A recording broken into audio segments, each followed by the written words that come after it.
The birth rate numbers came out this week, and I knew that articles were about to be being written. I knew that people were going to be commenting on this because this is a big time thing.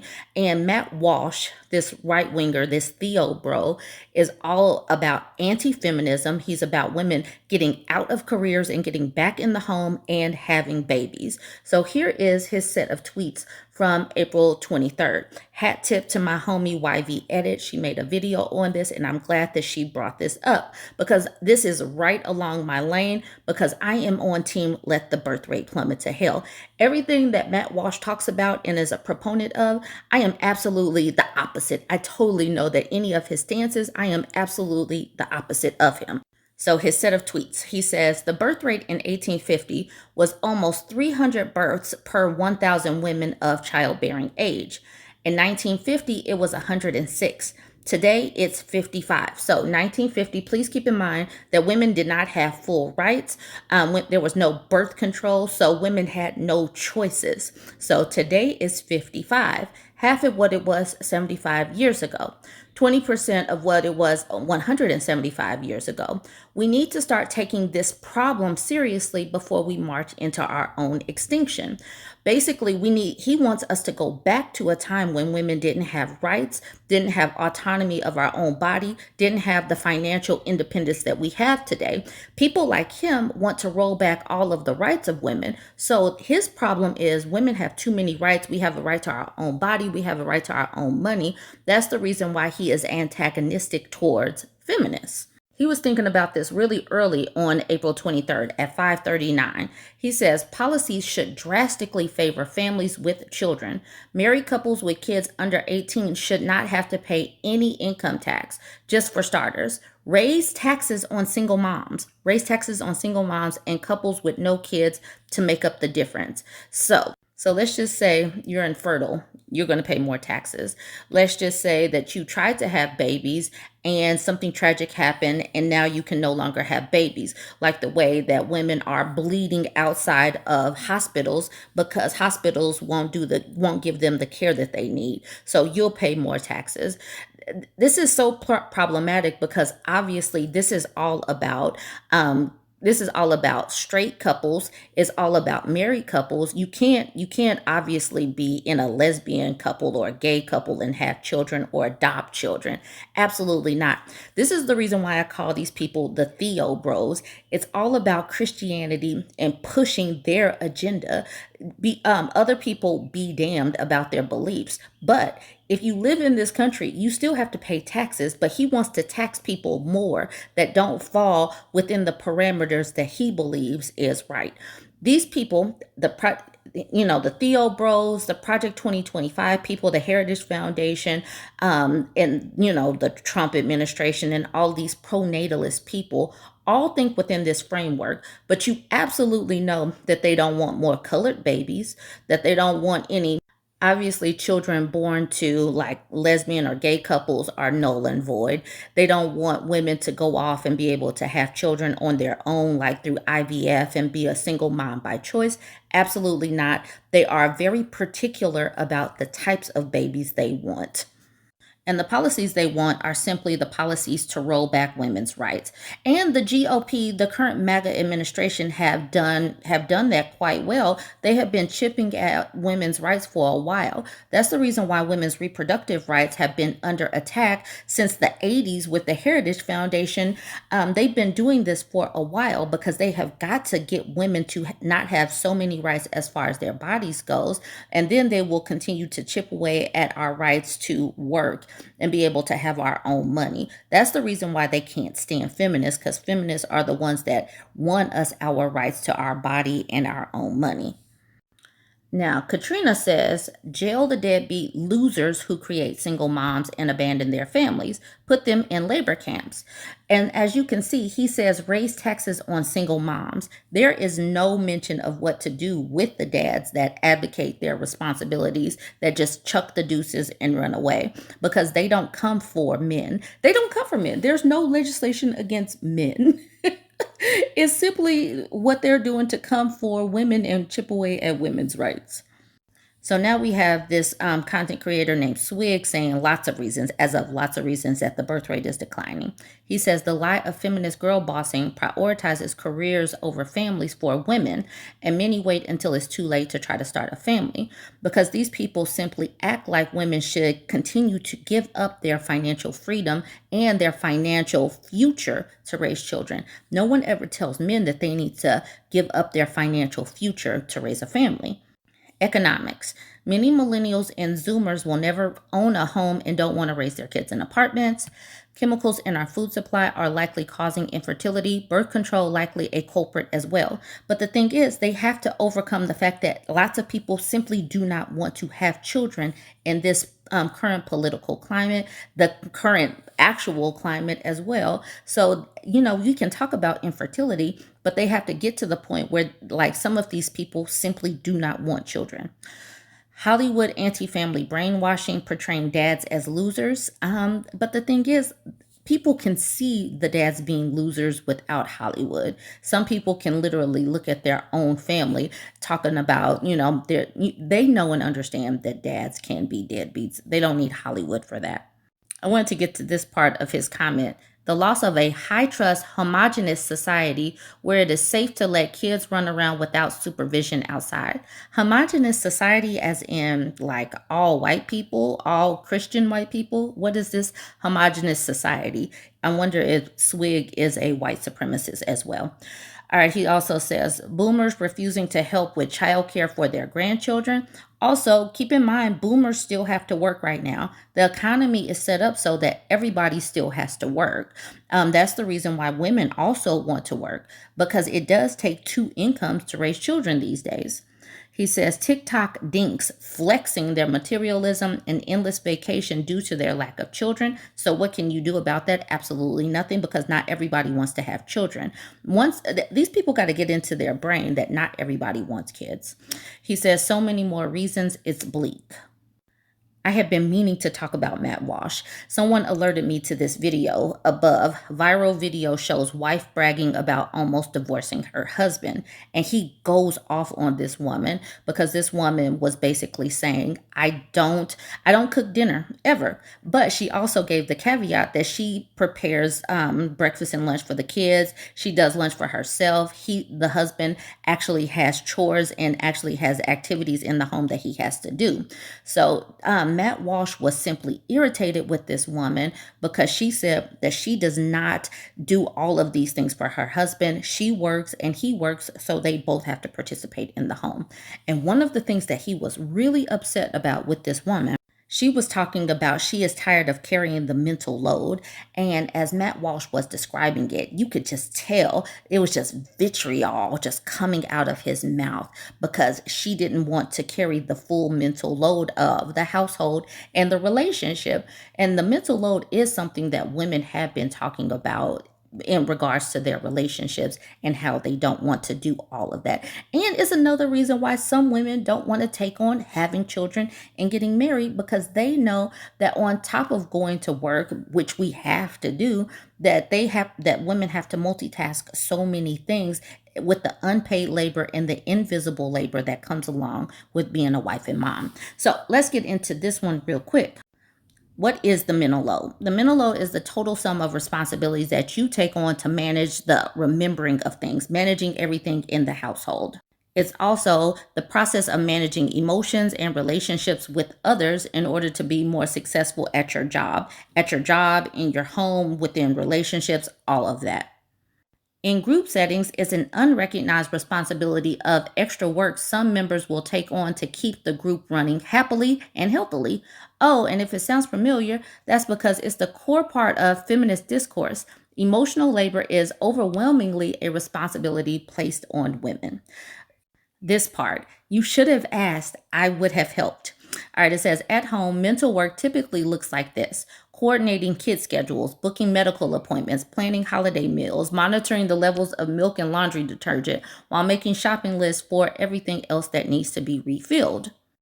The result, the designated manager or momager in such households end up taking on more work than their counterparts, because managing these items takes mental effort, as does actually getting them done. For example, the woman of the household is thinking about the chores that need to be done around the house and asks her partner to empty the dishwasher. When she comes home, she sees that her request has been done, but a pile of dirty dishes still sit in the sink unwashed. She decides to just clean them up instead of asking for help. And so here is the cartoon. It says, so when we ask women to take on the task of organization and at the same time to execute a large portion, in the end, it represents 75% of the work. And so in purple, this caption says, you didn't do the dishes. And then in blue, it says, well, you never asked. So the fact that you have to ask, the fact that you have to detail all of these little things is part of the mental load that a lot of the times women have to go through on top of doing all of the other things that have to be done. And so at the bottom that I circled, feminists call this work the mental load. And for somebody like Matt Walsh, who is completely anti-feminist, this rankles his spirit because many of them feel like they should just have to go to work and come home and veg out and not do anything. Those tasks are just women's tasks, and it really irks the hell out of them. So I am going to play a portion of his video if you're interested. I tacked things onto the end so that people can scroll away if they are uninterested. So here is part of that clip from Matt Walsh going on and going off against this woman, Paige Connell. Influencer who's gone extremely viral with videos recently where she dispenses truly awful advice to women. And I think this woman is worth discussing because she is but one tentacle on a giant and hideous squid. Women, in particular young married mothers, are getting a lot of very bad advice from our culture, and often they're getting it from these kinds of influencers. This woman, Paige Connell is her name, is not the most famous or the most followed in this space, but she is growing in prominence with hundreds of thousands of followers across multiple platforms, millions of views. And she's amassed a growing base of fans who consider her to be a role model and a kind of wise sage, which, as we'll see in a moment, is quite alarming. Now, much has been said about the so-called manosphere and the reported harm that those influencers are doing to young men. They're even making Netflix miniseries about it now. Not nearly enough is said about what we might call the woman's sphere. These are the feminist boss babe influencers like Paige Connell, and the very real harm that they're doing to women and those women's husbands and children by extension. About a year ago, we discussed a video featuring Paige Connell where she was bragging, you may remember, about all the things she doesn't do for her husband. And in case you forget, just to jog your memory, here's that insufferable diatribe again. Watch. A few weeks ago, I said I don't do my husband's laundry, and a lot of people are saying, whoa, whoa, whoa, those are small acts of kindness. Why wouldn't you want to do that for your partner? But here's the thing. Small acts of kindness that are mostly domestic labor just add up to work at the end of the day. So here's a list of things that I don't do for my husband. You all know I don't do his laundry. He can do that himself. I do my laundry, and we do the kids' laundry, but he does his own. I don't cook dinner. He cooks dinner every single night. I do breakfast and lunch for us and our kids. I don't pack him a lunch. If he's hungry, he'll figure out what he's going to eat for lunch the same way that I do. I don't make his doctor's appointments because guess what? He's not making mine. Would it be kind of me to do that? For sure. Is it my job? Absolutely not. I want him to be healthy, but he's a grown-ass man and he can book his own appointments, right? There's a lot of things that I don't do for my husband. I don't schedule his haircuts. I don't pack his clothes for vacation. Right? I don't do those things. I don't buy him new underwear when it's got holes in it. All of those are things that he's a grown man and he can do himself. Can I do small acts? So she goes on listing all the things she doesn't do for her husband. Won't do her laundry, won't do laundry for her husband, won't cook him meals, won't help him keep appointments, won't help him pack for trips, won't do anything that requires any effort. In fact, she'll put in effort to avoid doing things for her husband. This is a woman who apparently picks through the dirty laundry, puts her husband's stuff to the side, and forces him to do it himself. Then she calls it an act of kindness when she buys him a bag of chips at the grocery store. Now, why is Paige so committed to never doing anything that might lead to embarrassing accusations that she actually loves and respects her husband? Well, because Paige, as the woman in the relationship, is burdened with an enormous, quote-unquote, mental load. Now, Paige talks a lot about the mental load. She has a mental load explainer front and center on her website. It says, quote, "The mental load of motherhood is the often invisible cognitive and emotional labor that mothers carry in managing household tasks, family schedules, and daily logistics.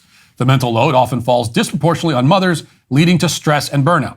Paige has designed resources and support to support and advocate for open communication between partners to share this invisible labor responsibility equitably, ensuring that both partners actively participate in noticing, planning, and executing household tasks and family-related tasks.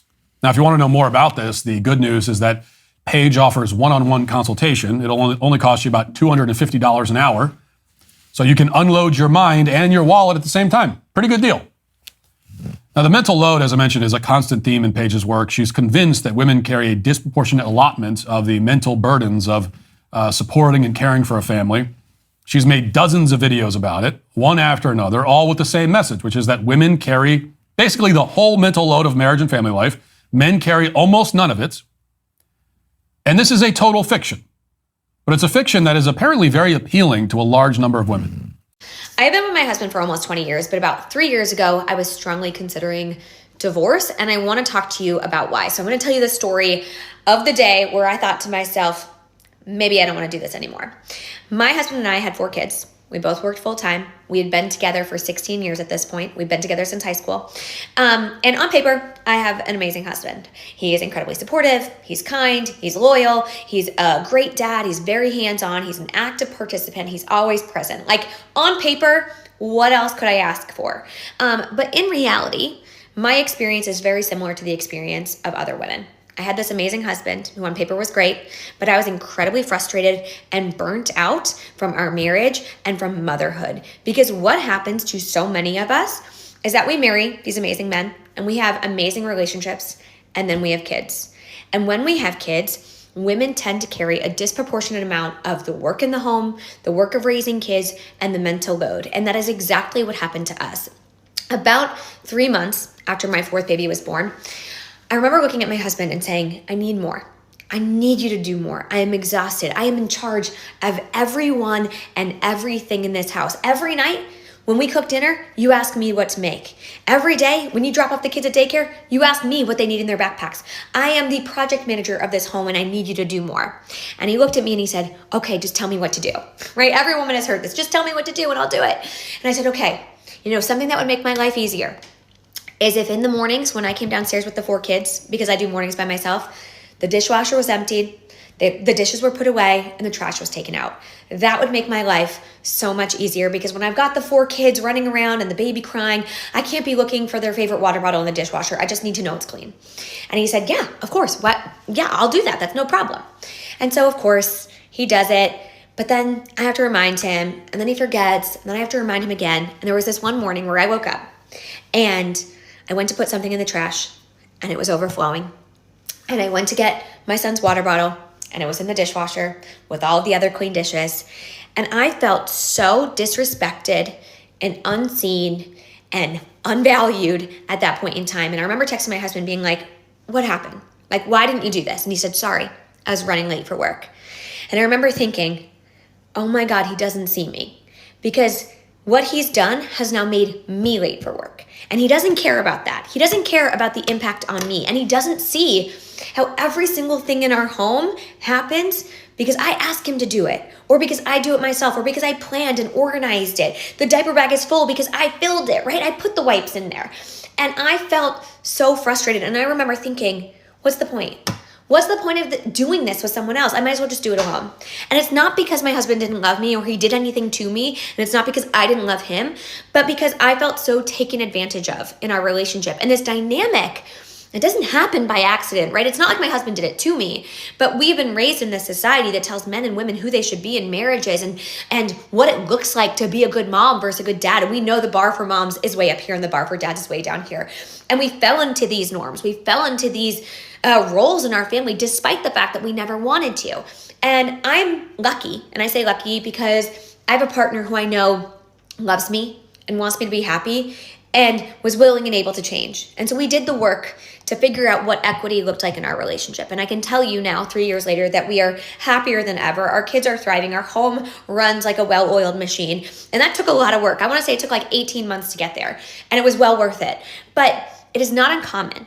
And so if your wife is coming to you and she's saying, I'm burnt out by the mental load and I need you to do more, she's not just saying that because she wants you to do more chores. She's saying that because truly It can hurt your relationship. It can ruin your marriage if you do not participate in an equitable way in your home. And so what does that look like? What does it look like to change these dynamics? Well, we need to really assess in our homes what the work looks like. Because in most homes, the data supports this, women do a disproportionate amount of the work. They just do. They do more of the cooking and the cleaning and the laundry and the childcare while also working full time. And men have more time for things like their hobbies, like golf, for example, or just working out, running a marathon, right? And so we need to have hard conversations about what our time looks like, what our labor in the home looks like, what is invisible labor. We have to talk about these things. And when we don't, the alternative is that you no longer have a marriage, or you don't have a happy one at least. And so I share this story because I don't think I'm alone in this experience, and I want people to know that there's hope, and that if you have a willing and able partner, you can change this. You can absolutely change this dynamic.